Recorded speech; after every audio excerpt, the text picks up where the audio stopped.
There's a kind of wanting that doesn't come from lack, but from aliveness. I've noticed that when I'm grounded in myself, when my life feels full, intentional, and internally aligned, desire still shows up. Not as desperation, not as fantasy, but as a quiet recognition. I can want connection. I can want intimacy. I can want a man. And still know that wanting alone isn't enough to invite someone into my life. For a long time, I thought desire meant readiness. That attraction was a sign that something should be pursued, explored, acted on. But experience has taught me otherwise. I've learned that desire can exist without urgency, that it can be informative rather than directive. I can acknowledge attraction without abandoning myself to it, without letting it override everything I know to be true about what I actually need. Dipping my toe in. Lately, I've been having the desire to date. Not wanting a full relationship, though if the right person comes, I'd be open. I just wanted to step my little toe in the water and see what's up. Maybe I'd get some entertainment out of it.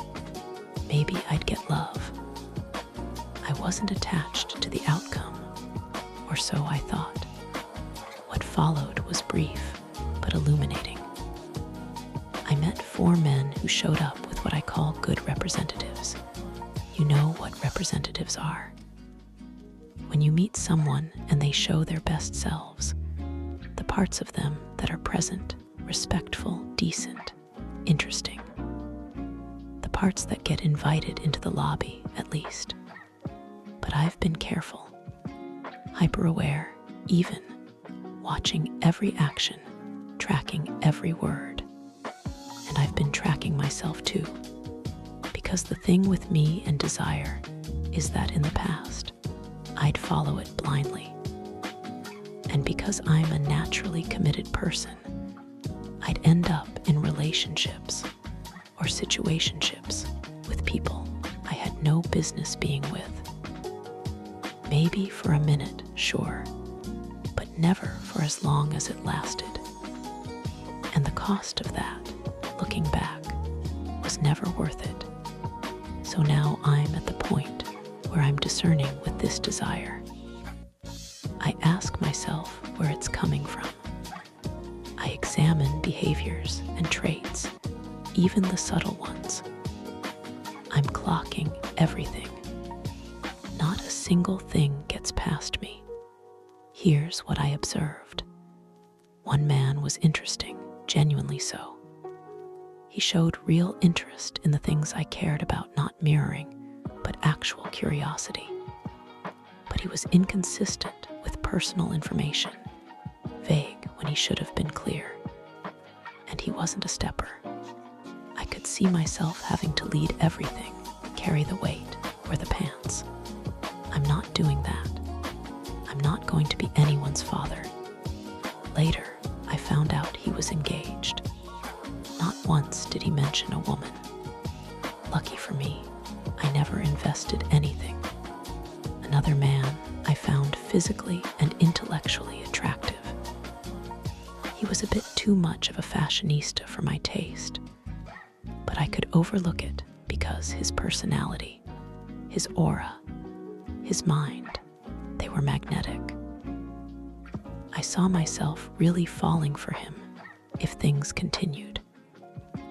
He was respectful, charming, thoughtful in ways that felt intentional.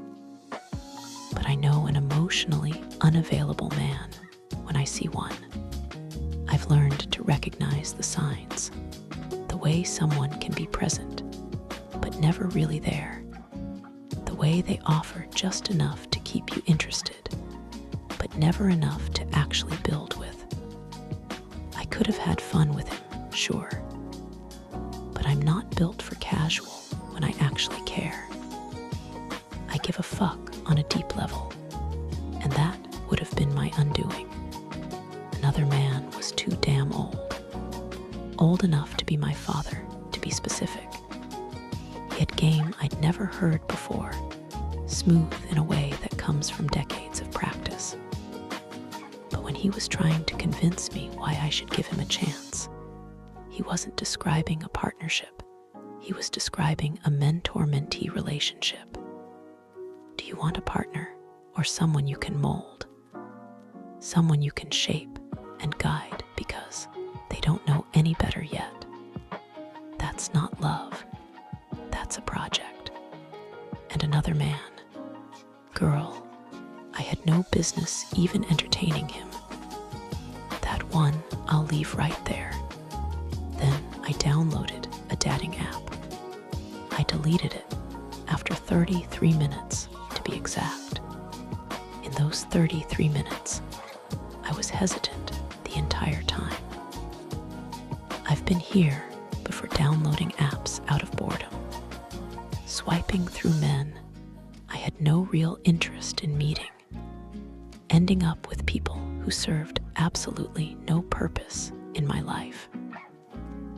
People I was never meant to meet in the first place, and I knew that. I already knew apps don't work for me, so why was I downloading one again? The entire time, I felt this low-grade cringe. Not even because of the men, though plenty of them were cringe, but because of what I was doing, my own behavior. I had literally overstepped my own boundary and overridden my own declared knowing when it comes to apps. I was putting myself in a position where a bunch of men who shouldn't even know I exist suddenly have access to me.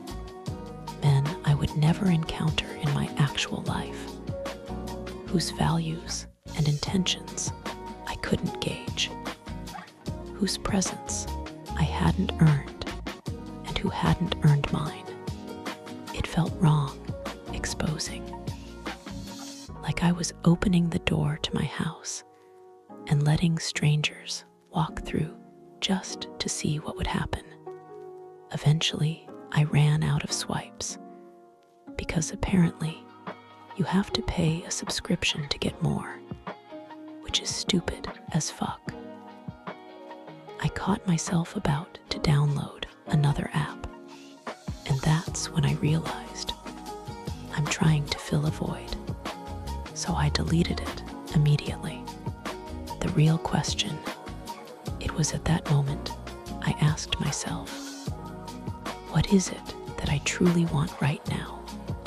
I knew I desired the man I'm truly meant to be with. That desire was strong, undeniable.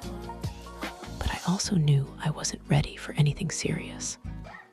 I'm still developing myself, still building my life. And even when I do meet someone worth my time, I want to take it slow. I'm a slow burner by nature. But because I wasn't looking for something serious, I thought I could dip my toe in, meet men, go on dates, have fun, get some entertainment, let loose a little. The contradiction was glaring. I could have continued with that emotionally unavailable man. We could have just had fun, stayed in the moment, kept things light. But I couldn't do that, because I'm a committed person. I would have made myself emotionally available. I would have caught feelings.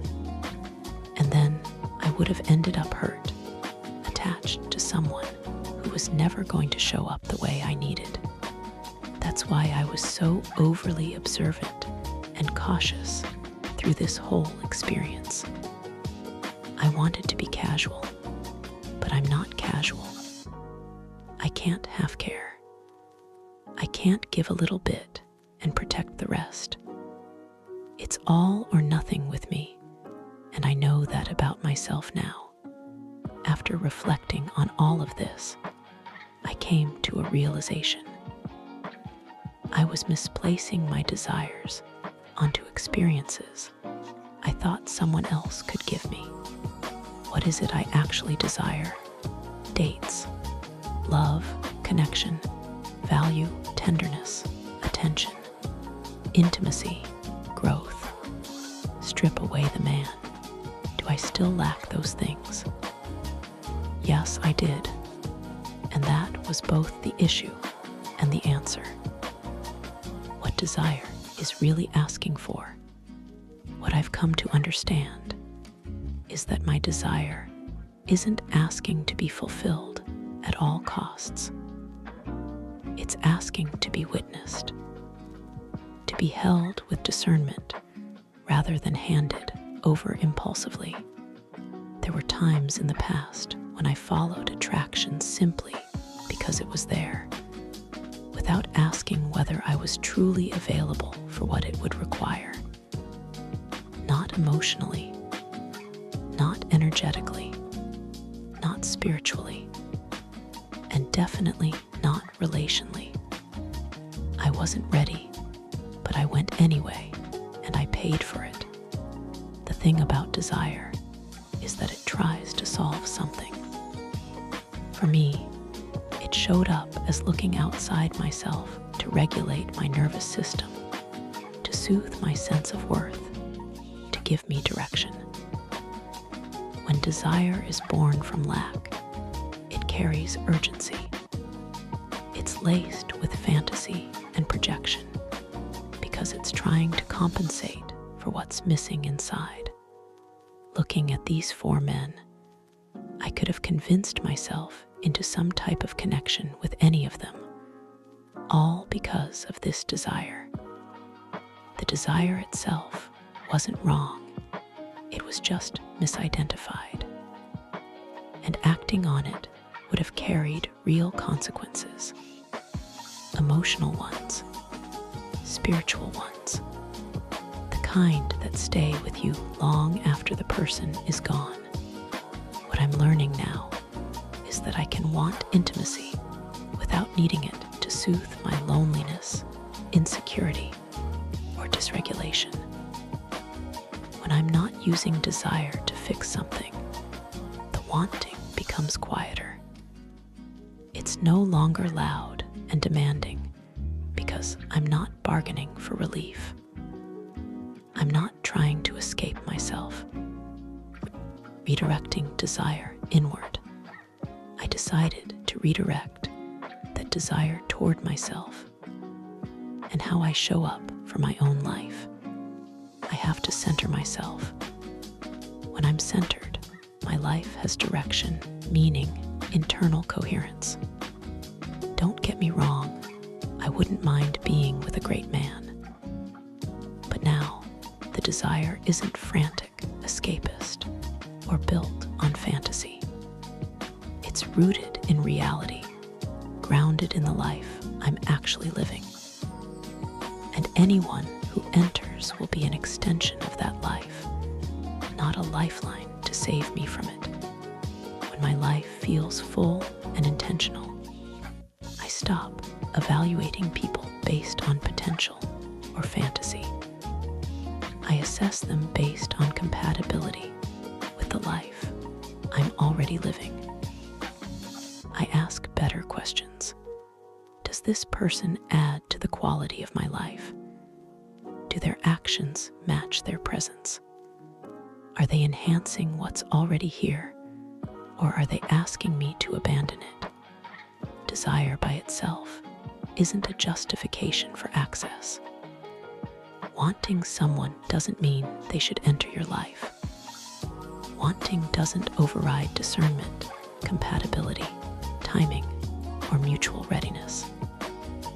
When I'm grounded and centered internally, desire no longer has a job to do. It's not trying to rescue me, stabilize me, or complete me. So it becomes quieter, clearer, and far more selective. I can feel chemistry and still pause. I can feel attraction and still ask, is this actually good for me? Attraction doesn't override discernment anymore. And And I'm no longer inviting people in from a place of hunger. I'm inviting from stability. And here's what I've learned about stability. It doesn't attract chaos in the same way hunger does. Stability doesn't chase. It doesn't overextend.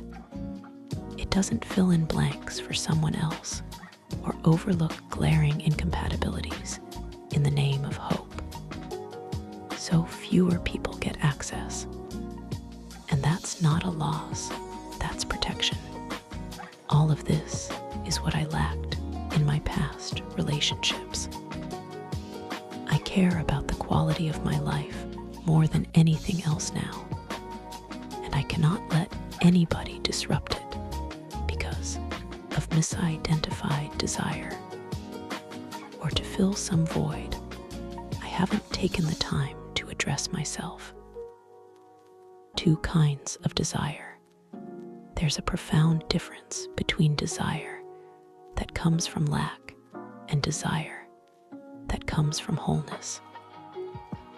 The difference isn't about how strong the desire feels. It's about where it's sourced from and what it asks you to abandon in order to pursue it. Desire from lack. Desire from lack is compensatory. It's trying to fix something, fill something, prove something. It comes from emptiness, boredom, loneliness, dysregulation. It emerges when you're operating from a shaky sense of identity or self-worth, a life that feels stalled, chaotic, or unfinished, nervous system activation, anxiety, fear of abandonment, hypervigilance. This kind of desire feels urgent, sticky, consuming. It's fantasy-driven, focused on imagining futures and potential instead of observing reality.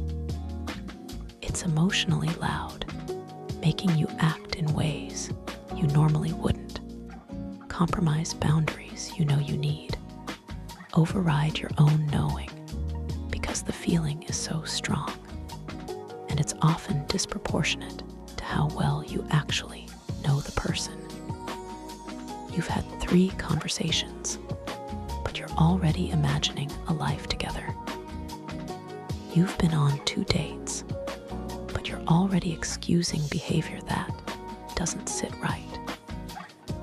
You don't even know their middle name, but you're ready to rearrange your life to make space for them.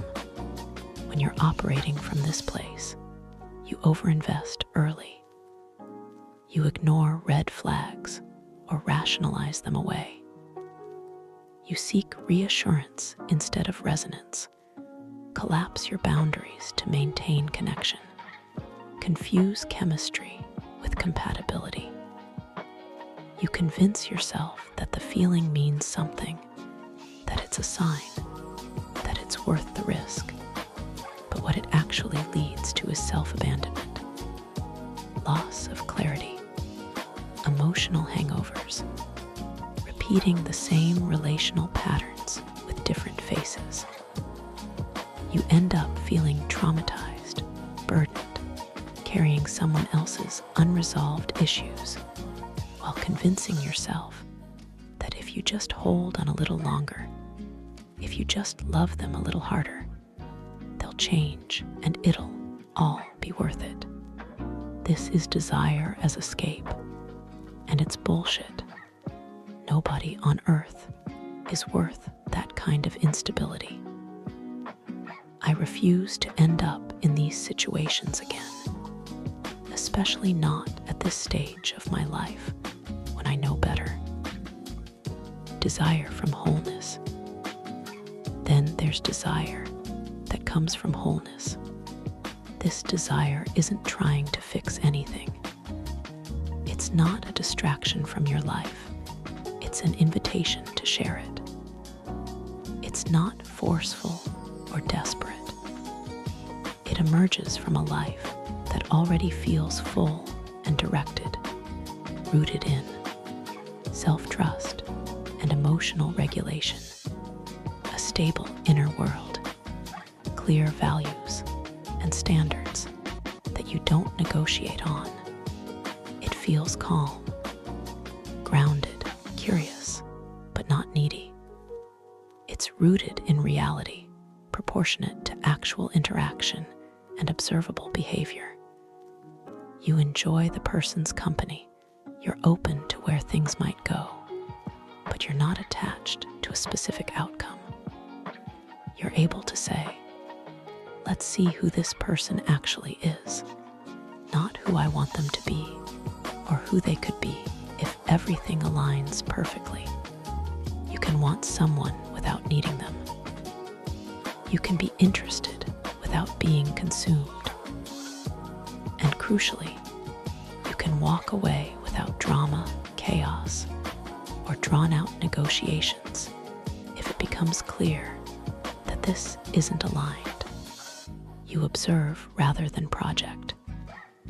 You maintain your boundaries effortlessly because they're not something you're performing. They are an extension of your self-respect. You stay centered in yourself, even as you open up to someone else. You notice when something feels off, and you trust that noticing instead of overriding it with hope. There's deep protection in this approach. Protection of your nervous system, protection of your time and energy, protection of your sense of self, your trajectory, your peace. And that protection isn't about being closed off or guarded. It's about being discerning. It's about knowing that not everyone deserves access just because you feel a spark. This is what I'm aiming for. This is the only way I'm willing to engage now. What I'm building toward. Whatever I feel like I need from someone else. Connection, tenderness, attention, growth. I'm learning to give that to myself first. I won't be needy. I won't be desperate. I'll be in love with my own life, so deeply rooted in it that anyone I let in will be an extension of what's already whole, not a solution to what's broken. They'll have their own program. I'll have mine. We can come together and add to each other's lives, build something in peace, connect through shared values and genuine alignment. But they will not disrupt my program. They will not destabilize what I've worked so hard to build. I won't betray myself for the sake of keeping someone around. I won't have to audition for worth and value. We won't traumatize each other. We won't spend months negotiating how to make something work that fundamentally doesn't, compromising our values in the process just to say we tried. If it's aligned, it won't feel like a constant struggle. It'll feel like an expansion, not a contraction. I know this might sound like fantasy in the current dating landscape, but I think it only sounds like fantasy when you're dating a bunch of people you were never meant to be with in the first place.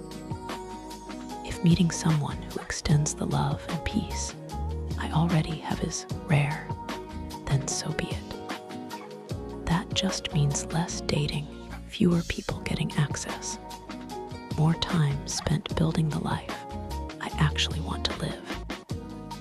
And I'm perfectly okay with that. I understand now how desire works, the psychology of it, the nervous system component, the way it can either ground you or destabilize you depending on where it's coming from. And I don't see myself desiring from lack again. If I build a life and an inner world that's this beautiful, this fulfilling, this whole, why would I allow anyone to enter it and tear it down? It doesn't make sense. Nobody is worth that. The cost of love versus the cost of self-betrayal.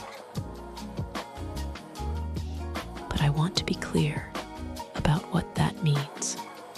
When I say nobody is worth it, I'm talking about instability, chaos, self-betrayal, nervous system dysregulation, the erosion of everything I've built. No person should cost me my peace, my clarity, my program, my sense of self. Nobody is worth that. But even desire from wholeness, even aligned partnership, still requires something of me. It requires vulnerability. It requires adjustment. It requires making space for another person's reality, their needs, their growth, their humanity. It requires conflict resolution, repair, the willingness to be wrong sometimes, to be seen in my mess, to let someone else's life intersect with mine in ways that will inevitably create friction. The difference is that those costs don't destabilize me. They stretch me, but they don't break me. They ask me to grow, not to shrink.